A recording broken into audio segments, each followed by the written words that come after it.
খেলাপি ঋণ, মূলধন ঘাটতি, সুশাসনের অভাব, রাজনৈতিক হস্তক্ষেপ সহ নানা কারণে বিপর্যস্ত দেশের ব্যাংকিং খাত। কমছে গ্রাহকের আস্থা। অবস্থার উত্তরণে কয়েক মাস আগে প্রায় ২৭,০০০ কোটি টাকা ছাপিয়ে দেওয়া হয় এক্সিম, ফার্স্ট সিকিউরিটি, ইউনিয়ন সহ দুর্বল ৫ বেসরকারি ব্যাংকে। তাতেও ঘুরে দাঁড়াতে না পারায় এবার একীভূত করতে যাচ্ছে কেন্দ্রীয় ব্যাংক।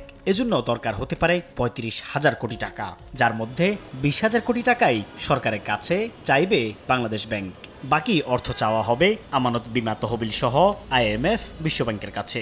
ডিপোজিট ইন্স্যুরেন্সে যেহেতু অনেক টাকা আছে, সরকার চাইলে সেগুলো বাংলাদেশ ব্যাংকের বিবেচনায় যদি ওখান থেকে কিছু কম্পেনসেট দরকার হয়, তাহলে সেখান থেকেও তারা এই টাকা কিছু ট্রান্সফার করে নিতে পারে। একীভূত করার আগেই এসব ব্যাংকের সব শেয়ার শূন্য করার পাশাপাশি ফেরত দেওয়া হবে ক্ষুদ্র আমানত। A, B আর C ব্যাংক মার্জ করছে। সাধারণ মানুষের কাছে ABCর শেয়ার রয়েছে। এখন তিনটা কোম্পানির শেয়ারের অভিহিত মূল্য সেম, কিন্তু বাজার মূল্য তো সেম না। তখন বাজার মূল্যকে ওয়েটেড অ্যাভারেজ দিয়ে সেম আনা হবে।